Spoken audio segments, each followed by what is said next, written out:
Just a quick video today sharing some updated thoughts on the Feelgrounds barefoot shoes that I've been wearing for the past 3 years or so, not continuously. And they also have a big clearance sale going on at the moment, so I'll tell you a little bit more about that.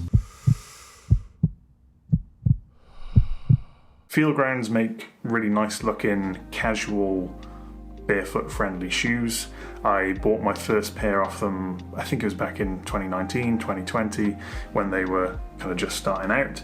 I got these, I think they're called the high rise, let me just check. Yeah, the high rise knit. So this first model that I tried was the most comfortable barefoot friendly shoe I'd ever tried, and I'd never really seen casual wear kind of style before. Most of the barefoot shoes I tried were just for training. Shortly after that, I collaborated with Feelgrounds. They kindly sent me some of the other shoe models to try out and test. So I have the drop top knits, original mesh shoes, and then the patrol boots as well. So I did a review on some of those shoes on this channel, but that was like 3.5 years ago now. Some people had requested an update on how I'm getting on with them. I've heard a lot of good feedback about the shoes from other people since then.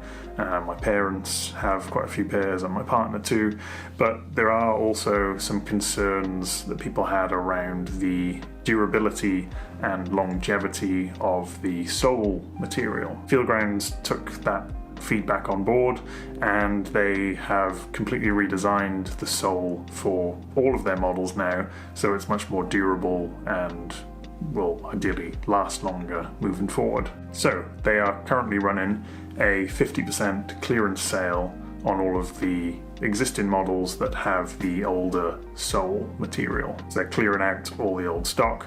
There's a link down below if you do want to check that out. So that's the material that I've got on all the Feelgrounds shoes that I own. So I thought that it might be helpful to kind of give a bit of an update on how I've got on with that, how well they've held up for me. So if you were wondering whether it's worth getting some of the older stock, the older sole material on a discount, or maybe waiting and getting the more durable material, or whether they're just not really for you at all, hopefully this will be somewhat helpful. I am partnered with Feelgrounds, so I get a little bit of commission if you buy through my link, but I will endeavour to be as open and honest and basically not bullshit you. So let's take a look at some shoes. First we have the original mesh. Hopefully that is coming into focus there. So these ones haven't had a whole load of wear. I've worn them a fair bit in the summer and on holiday, so you can see the sole needs a little bit of a clean, but it's held up fairly well on that one. These have got a bit of a weird yellowish tinge because I cleaned them with a detergent that I think must have had some bleach in it or something. I bought another pair cheap second hand, and these had already been worn a fair bit before I got them, but they were just so comfortable that I thought it'd be useful to have a second pair. These, you can see the sole has worn down quite a bit more. It's not worn through, but you can see it has thinned and got some wear on the insides as well. Other than that, they're in pretty good condition. I would say that these white mesh ones are quite hard to keep clean. We live by the coast and sandy and dusty, so that's one thing to consider. But they are really comfortable, and the mesh material is nice and breathable, and yeah, they're light, they're comfortable. I do like them. And the actual sort of outside of the sole is held up quite well. It's just that bottom part on the forefoot that's thinned a fair bit, and a little bit of thinning on the heel as well. But for 3.5 years, you know.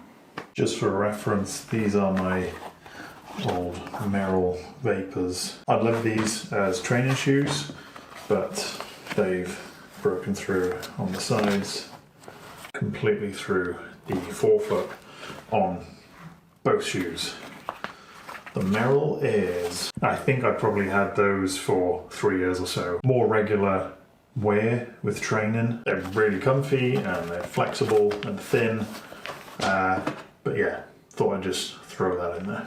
I did try and wear those shoes running, and I wouldn't recommend that. I don't know, just didn't feel that comfortable.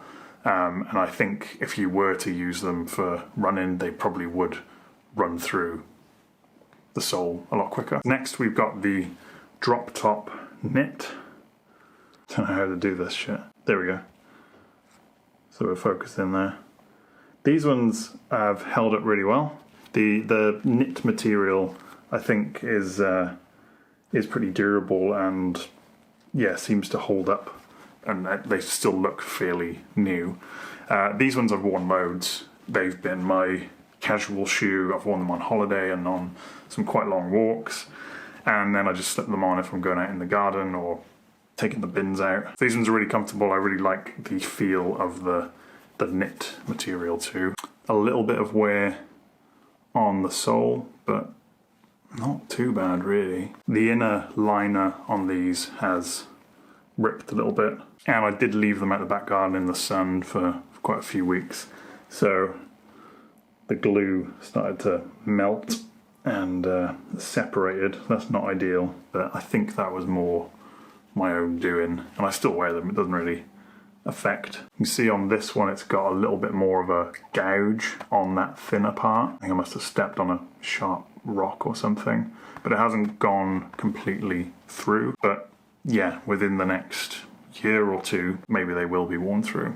So it's, yeah, I suppose it's considering that life cycle, how long do an average pair of shoes last? For some that might be, you know, quite a long time for a shoe to last.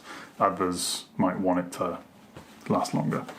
I don't know. High-rise knit next in the knit fabric again. These, I think I might have worn these the most potentially. So it's between these and the drop tops. So these, they were the first pair I wore.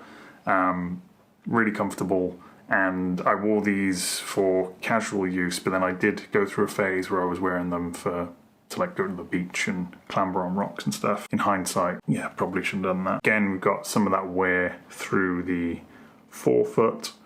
Poke really hard. It's starting to really thin there, and a little bit on the heel as well.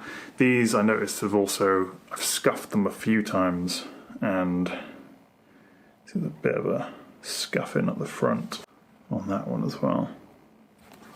But other than that, I think they're in pretty good condition for shoes that I've had for 3.5 years. Yeah, I really like these ones. Similar to the original knits though, the sole, the white sole on these is harder to keep clean. Like, I've given these quite a good scrub, and the dirt does kind of get embedded, but maybe I should just do a better job at cleaning them. Lastly, we have the patrol boots.